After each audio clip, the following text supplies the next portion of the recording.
This is not financial advice. I'm recording my thoughts about HIMS and HERS Health Inc. Its stock is currently trading at about $8.7 with a market cap of about $1.8 billion. When you look into the past 5 years, the stock has lost 11%. So it did not perform well in the past 5 years. In this video, I'm going to cover the business model of this company briefly. Then I will talk about the financials, and finally we'll do the valuation to see if this is a good entry point. Let's get started with its business model. HIMS and HERS Health Inc. is a telehealth company that sells prescription as well as over-the-counter drugs online. They also sell personal care products. As you can see on the screen, more specifically, they deal with men's health for ED, PE, STDs, and women's health, birth control, STDs, and libido. There is dermatology. They have hair loss, acne, aging products. There is mental health products for anxiety, depression, insomnia, PTSD. And they're also thinking about some prospective markets to get into, like pain management, fertility, weight, cardio, and diabetes, etc. So there's a huge addressable market for this business. They have a subscription model, as you can see on the screen. In the most recent quarter, they had about 1.2 million subscribers. And once you subscribe to their platform, you can have the telehealth service, and you can get a prescription, or you can also buy over-the-counter medicines with the company with their affiliate drugstores. As you can see on the screen, they are generating about $50 revenue per subscriber, and that is pretty much staying constant for the past 8 quarters.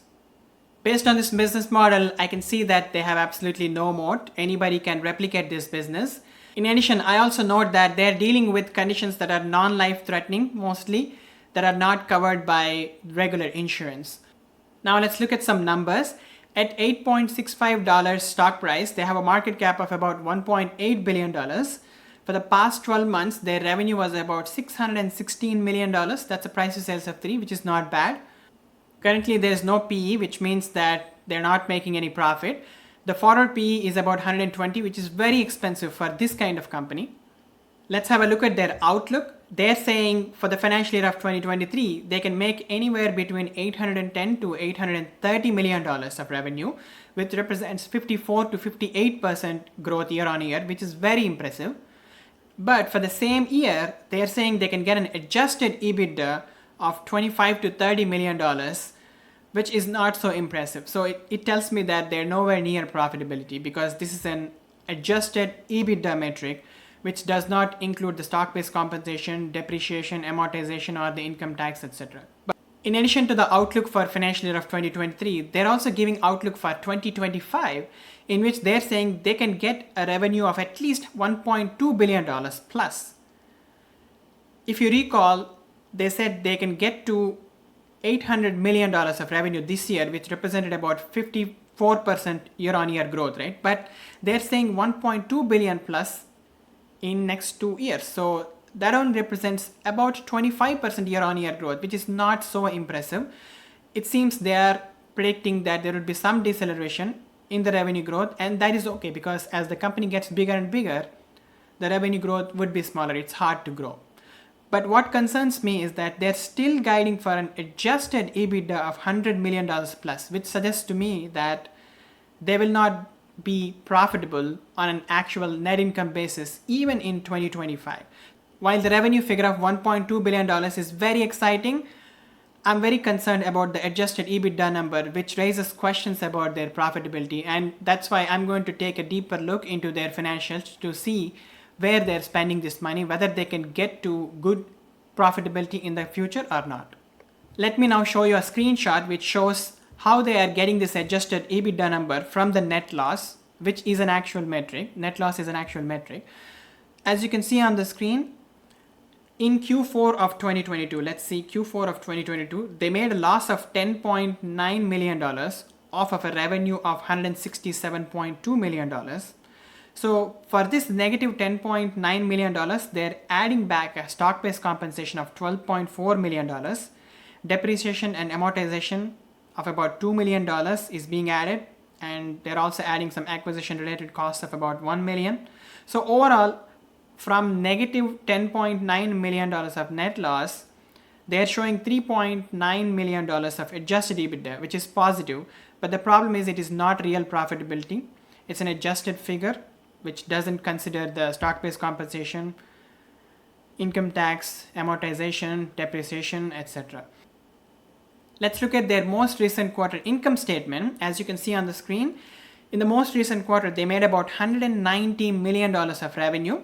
The gross margin is about 80%, which is very impressive. When I first looked at this figure, I was really impressed because I was assuming that the net profit margin is going to be really good because 80% gross margin is comparable to SaaS businesses like Microsoft. But the reality is different. You see that they're spending a lot of money on marketing. Almost $97 million is being spent on marketing. Then there is operations and support, technology and development, and general administrative. So overall, it's coming down to about $164 million. When I deduct this operating expense of $164 million from the gross profit of $153 million, I'm getting an operating loss of about $11 million, which is negative 6% operating margin. And the net loss is about minus $10 million, so that's about minus 5% net profit margin. So I'm wondering that they are getting this growth because of that high marketing expense. If that marketing expense goes down, will the growth go down? So I don't know. At the moment, it seems like so. With respect to the number of outstanding shares, as you can see on the screen, they currently have about 207 million outstanding shares. In the past year, they had about 202 million outstanding shares. So that's about 2.5 to 3% dilution, which is not bad. Now let's look at their balance sheet. They have close to $200 million of cash, cash equivalents, and short-term investments. So currently they're making close to $50 million of loss a year. So this $200 million is good for about 2 to 3 years. So they don't need to raise cash in the near term. Let's look at their subscriber growth. They currently have about 1.2 million subscribers. And when compared to 2022, where they only had 646,000 subscribers, that's a change of about 87%. They still have a long way to go, but they're getting these subscribers at a significant pace. Now let's move on to the valuation. Typically, I show two cases, one with reasonable assumptions and the other one with great execution. But for HIMS and HERS Health, I'm going to show an additional case, which is a speculative case, which may or may not happen. And it's more likely that it may not happen, but I'm just going to show it anyway. Let me first show you the case with reasonable assumptions. In 2023, the company is guiding for about $830 million of revenue, right? So I'm assuming that they'll get there. That's why you see a $0.83 billion of revenue in 2023. With respect to the estimated growth rate, I'm assuming 20% year on year for the next 4 years. Remember that they said they can grow about 54% this year, but in the coming 2 years, they're only saying 25% year on year. As the company gets bigger and bigger, it's hard to grow, which is why I'm assuming 20% revenue growth rate year on year, with which they can make about $1.7 billion in 2027. Remember that they said $1.2 billion in 2025, so by 2027, they're going to add another $500 million to make it $1.72 billion. Let's move on to the net profit margin, which is the most important metric in my opinion for this company. I'm only assuming 5% net profit margin. Even though they have 80% gross margin, they have to spend a lot of money on the marketing to keep these subscribers with them. In addition, HIMS and HERS were saying they can only get $100 million of adjusted EBITDA based off of $1.2 billion of revenue. That's about 8% adjusted EBITDA. If your adjusted EBITDA figure is 8%, you still have to deduct stock-based compensation from it, amortization, depreciation, income tax. So if your adjusted EBITDA is at 8%, first of all, you cannot even get to profitability.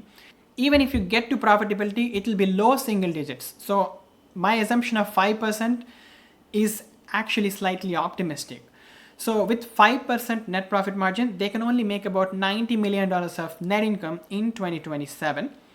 And for a company that's growing in the 20% and has a net profit margin of 5%, I can only assign a multiple of 12.5. But since this stock has a lot of hype, people are going to pay much higher multiple, which is why I'm giving it a 20 multiple.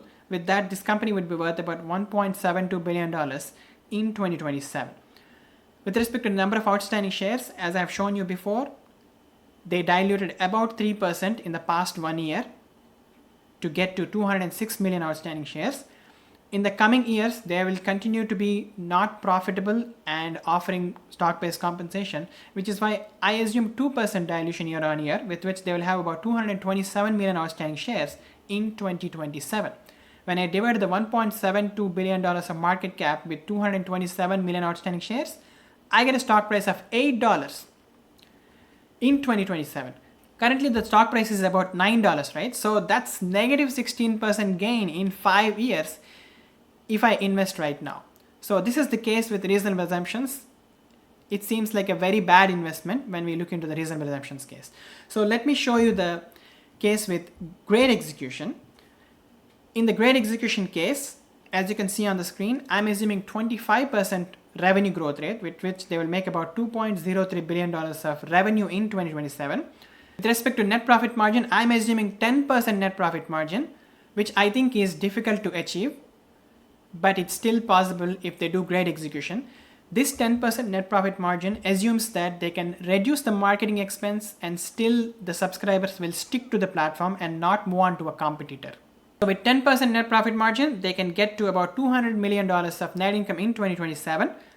I'm going to keep the same multiple of 20, which is still high for the kind of margin they have, for the kind of growth they have. With that, the market cap in 2027 would be about $4 billion. I'm assuming the same share count and same dilution. When I divide the $4 billion of market cap with 227 million outstanding shares, I get a stock price of $18. Currently, they are close to $9, right? So that's about 98% gain in 5 years, which is a decent gain, but this is with great execution. Now let me show you a case with pure speculation. At the moment, I do not believe this is going to happen. If you think this is going to happen, please let me know how. I replace the net profit margin from 10% to 20% in this case. I'm assuming that out of the 80% gross margin, they can get to 20% net profit margin. In this case, it kind of assumes that even if they reduce the marketing expense significantly, the subscribers will stick to this platform and they will show some loyalty, which I think is very hard to measure because they simply sell OTC drugs and prescription drugs that are not for life-threatening conditions. And obviously, if they continue to make more and more money with this, a lot of competition is going to enter. So with 20% net profit margin, they can get to $400 million of net income, and I'm giving a premium multiple of 25. With that, they would be worth about $10 billion market cap in 2027. I'm keeping the number of shares the same, dilution the same. With that, the stock price in 2027 would be about $45. Currently, they're at $9, right? So that's about 395% gain, or a 5x return in 5 years, which is extremely attractive. But this is a speculative case. It's very hard to justify this case, and management also is not giving any clear path to profitability in which they can get to a decent net profit margin, let alone this 20% net profit margin for this kind of business. In conclusion, for my personal journey, I'm going to go with the reasonable assumptions case, in which even $8 stock price seems like a terrible investment. On the other hand, if you believe in the speculative case where they can still grow at 25% year on year and maintain 20% net profit margin, then $9 is a great entry point because you can get a multi-bagger.